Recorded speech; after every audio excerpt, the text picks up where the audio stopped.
Hey, what's up YouTube? I hope your holidays are doing well. So these are some reviews I'm filming as well. You might already see them by the time I post this, but this video is going to be about this knife. Now, LionSteel, right, an Italian company, an Italian brand. Ooh, yes, the skinny. Nice. This knife is sold as the LionSteel RS Skinny, an integral design. 3.3 inches in blade length, 7.87 inches overall length, 4.37 inches closed length, 3.6 millimeters thickness, 2.58 ounces. The steel is CPM Magna Cut steel. The handle is aluminum with a micarta inlay. It is a frame lock. It is made in Italy. This handle is one piece. Right, completely one piece. So they start off with a piece of metal, and they have some type of machine that folds it like origami from one single piece of metal. Right, it's folded and machined. Right, so there's no weak spots. And LionSteel has kind of been a pioneer in the process of making integral designs. In fact, if you check out this older knife from their like SR series that I've reviewed, they made their bones and paid their dues giving you integrals or integral frame locks. Look at that precision there, right? I'm very familiar with this company. They are one of the Italian knife companies based in Maniago, Italy. Very high quality. Now let's discuss that steel, the heart of the knife. CPM Magna Cut. You probably know what CPM is. It's a crucible process, right? Powdered metallurgy, or sometimes called particle metallurgy. Basically, it's a process which removes any sort of weak spots in the steel on a micro level. They take that steel and they break it down into a super fine bunch of particles, and then they recombine them. So it's completely uniform, even down to a micro level. All right, that's probably completely wrong by chemistry, but you get the point. No weak spots in CPM steel, right? Crucible, famous for that. Now this is the Magna Cut, which is pretty much the hottest steel right now. Now, is Magna Cut necessary? Well, I mean, people have been cutting things for centuries with just high carbon steels and so forth. But it is nice to have, right? If you're a knife reviewer, you kind of have to have at least a little Magna Cut, because people are going to ask you about it. Even if you don't think it's essential, people are going to ask you, and you need to be able to answer them with something other than that, oh, it's just a new thing, I don't know. Like, why not have a few Magna Cut blades and cut some stuff with it so you can speak from experience, right? So that's why I got like that. I got like that Gerber strong arm in Magna Cut as my Magna Cut fixed blade. This is going to be one of my little EDC Magna Cut folders. But like, for one thing, they can harden it more than some other steels safely, which is it's going to give you more edge retention. Basically, any super steel is super because of a balance of properties.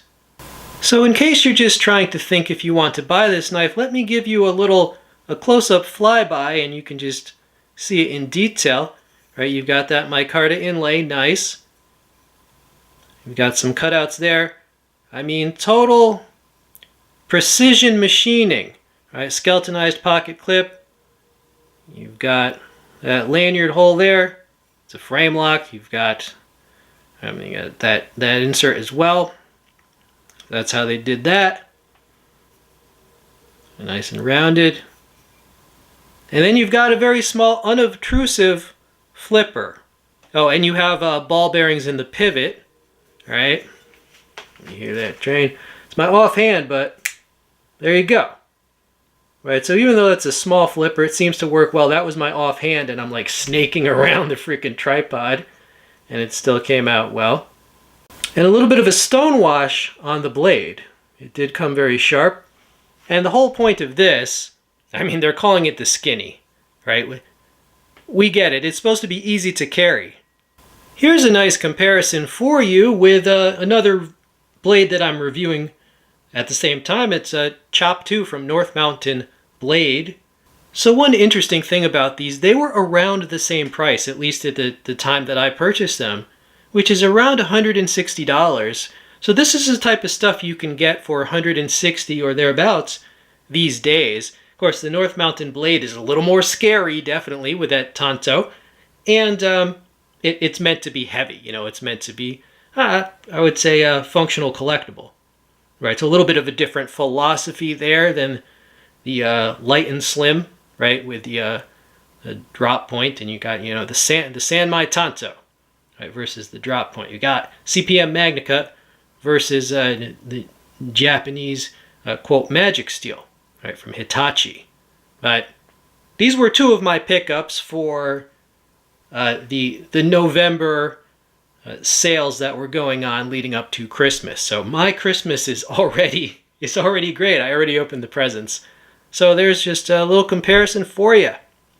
I was in the market for a Magna Cut folder. I just wanted at least one. People ask about it all the time.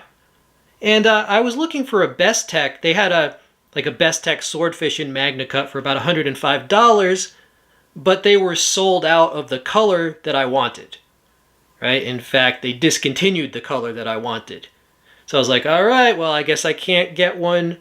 I can't get some Magna Cut for $105. So I saw this, and I jumped on it because I'm just very familiar with the company. I didn't have any reservations about the quality level. I'm digging it, yeah. I mean, as a knife collector, a knife user, I get their vibe. Pointy, unobtrusive blade. What can I say? It's comfortable. You know, they've done all the little things like to round off every little part that could hurt your delicate little freaking hands, you know. If you don't have those weightlifting calluses as I do, but yeah, it's a sweet knife. I gotta say, I feel like it was worth the price if you're a collector, right? If you're a collector and a user. Here is the old paper demo for the LionSteel knife.